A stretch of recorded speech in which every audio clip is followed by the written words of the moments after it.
15 شعبان کی رات میں ہمارے ملکوں میں جو ہمارے عجمی ملک ہیں اس میں وہ کچھ ہو رہا ہے جو نہ میرے نبی نے کیا، نہ صحابہ نے کیا، نہ تابعین نے کیا۔ عجیب و غریب عبادات پڑھ لی ہیں، عجیب و غریب اس کے اعمال بنا لیے ہیں اپنی طرف سے، اور مسجدیں بھری ہوتی ہیں اور روشنیاں لگی ہوتی ہیں اور وہ آتش بازی ہو رہی ہوتی ہے۔ میرے نبی نے اس رات کی فضیلت بتائی، عمل کوئی نہیں بتایا۔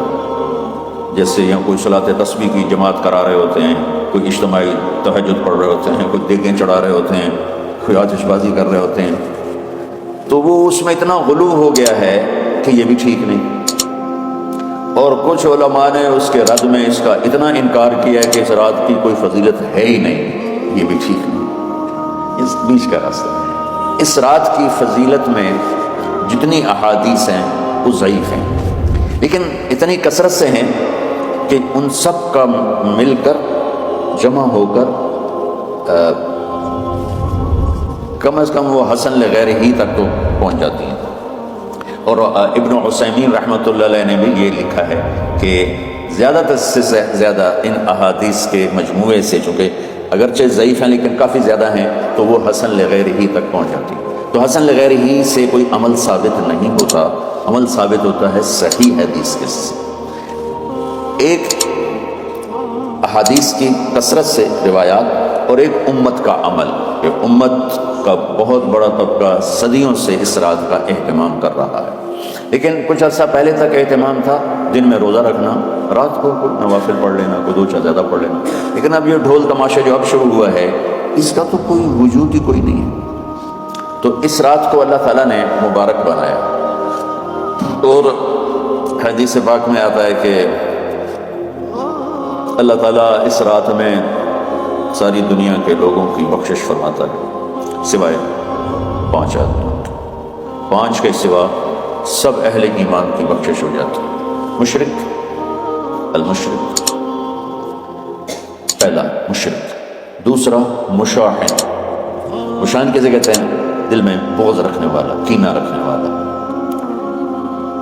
تیسرا مسبل ازارہ، اپنے پاجامے شلوار چادر کو ٹخنوں سے نیچے تک لے جانے والا، لیکن ایک شرط کے ساتھ کہ وہ تکبر کی وجہ سے، سستی کی وجہ سے ہے، غفلت کی وجہ سے ہے۔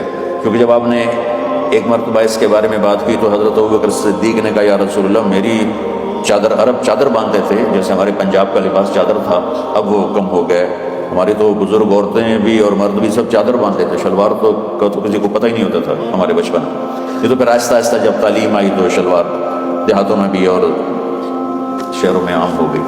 تو اگر وہ اس لیے لٹکا رہا ہے کہ طبیعت میں تکبر ہے، پھر اس وعید کا وہ حقدار ہے۔ اگر ویسے اس کی نیچے جا رہی ہے تو میرا مالک ایسا، وہ تو ہے ہی رحیم و کریم، ہے ہی رحیم و کریم، ہے ہی رحیم و کریم۔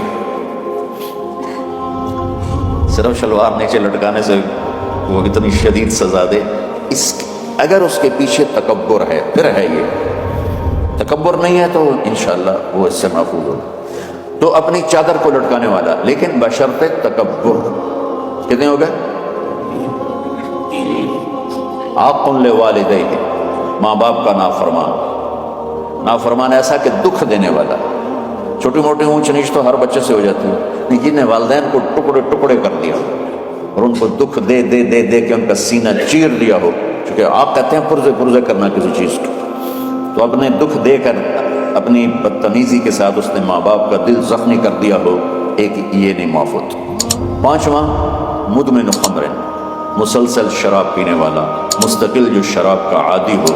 ان 5 کو مؤخر کر دیا جاتا ہے۔ معافی نہیں ہونے کا مطلب یہ نہیں کہ اللہ تعالیٰ کبھی معاف نہیں کرے گا، معافی نہ ہونے کا مطلب یہ ہے کہ یہ 5 ایسے گناہ ہیں کہ اس کی وجہ سے بخشش رک جاتی ہے۔ اگر وہ شرک سے نکل آئے، وہ کینہ سے نکل آئے، وہ تکبر سے نکل آئے، وہ والدین کی نافرمانی سے نکل آئے، شراب چھوڑ دے، تو ان کی بھی بخشش ہو جاتی ہے۔ جب کوئی توبہ کرے گا فوراً بخشش ہو جائے گی۔ نہ 15 شعبان کی ضرورت ہے، نہ لیلۃ القدر کی ضرورت ہے، نہ بیت اللہ جانے کے ساتھ توبہ کی شرط ہے۔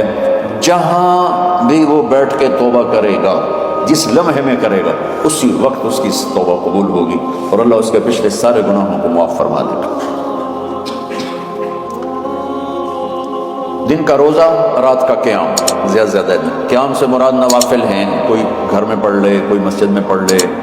نوافل، نفلی عبادات گھر میں ہی افضل ہوتی ہیں۔ میرے نبی سنتیں ہمیشہ گھر سے پڑھ کے آتے تھے، تہجد اپنے گھر میں پڑھتے تھے، مسجد میں نہیں پڑھتے تھے، سوائے اعتکاف کے آپ اپنے نوافل سنتیں سب گھر میں پڑھتے تھے اور مسجد میں صرف فرض آ کے ادا فرماتے تھے، اور اس کے بعد بیٹھنا ہوتا تھا تو بیٹھ جاتے تھے، اٹھنا ہوتا تھا تو اٹھ جاتے تھے۔ تو اعتدال اللہ کو ہر چیز میں پسند ہے۔ دنیا جو مختصر ہے اس میں کیسے پسند نہیں ہوگی؟ آخرت جیسے معاملے میں بھی اللہ ہم سے کہہ رہا ہے اعتدال، امتن وسطا۔ ایسے عیسائیوں کی طرح ترک دنیا بھی نہ کرو، یہودیوں کی طرح دنیا کے پیچھے نہ پڑ جاؤ، رزق کے حلال بھی کماؤ، اپنے بچوں کو بھی دیکھو، اپنے فرائض کو بھی دیکھو جو دنیاوی ہیں، اور اللہ سے بھی اپنا معاملہ ٹھیک کرو اور درست کرو۔ بعد کے زمانے میں صحابہ کے بعد سے ہی ایک انتہا پسندی امت میں آئی، ساری ساری رات جاگنا۔ فلاں بزرگ تھے وہ رسے سے اپنے بالوں کو باندھ لیتے تھے کہ نماز پڑھتے پڑھتے جب نیند آئے اور جھٹکا لگے تو رسے سے بندھے ہوئے بالوں سے اس جھٹکے سے تکلیف ہو اور ان کی آنکھ کھل جائے اور پھر نفلوں میں شروع ہو۔ ایک فلاں بزرگ تھے وہ اپنے آنکھوں میں نمک کا سرمہ لگاتے تھے تاکہ آنکھیں جل جائیں اور اس میں وہ جلن پیدا ہو جائے اور نیند اڑ جائے۔ یہ ایسے واقعات بھرے پڑے ہیں۔ فلاں بزرگ تھے انہوں نے 30 سال عشاء کے وضو سے فجر کی نماز ادا کی۔ یہ اپنی جگہ پہ بزرگی ہے، لیکن یہ بھائیو یہ دین ہم پیش نہیں کر سکتے۔ فلاں بزرگ تھے وہ 30 سال سے ستو کھا رہے تھے کہ روٹی کھانے اور ستو کھانے میں 70 دفعہ سبحان اللہ کا فرق پڑ جاتا ہے، تو روٹی کھائیں تو 70 دفعہ سبحان اللہ کم کہہ سکتے ہیں اور ستو کھائیں تو 70 دفعہ سبحان اللہ زیادہ کہہ سکتے ہیں۔ تو لہٰذا انہوں نے کہا مجھے تو 30 سال ہو گئے، میں تو ستو کھا رہا ہوں، میں تو روٹی نہیں کھا رہا۔ یہ دین نہیں ہے، یعنی یہ وہ دین نہیں جو ہم انسانیت کو پیش کر سکتے۔ یہ تو لوگوں کو دوڑانے والی بات ہے، یہ رہبانیت کی شکل ہے۔ یہ وہ دین نہیں جو ہم لوگوں کو پیش کریں گے تو وہ کہیں گے واہ واہ واہ واہ کیا دین ہے بھائی، قبول کرو۔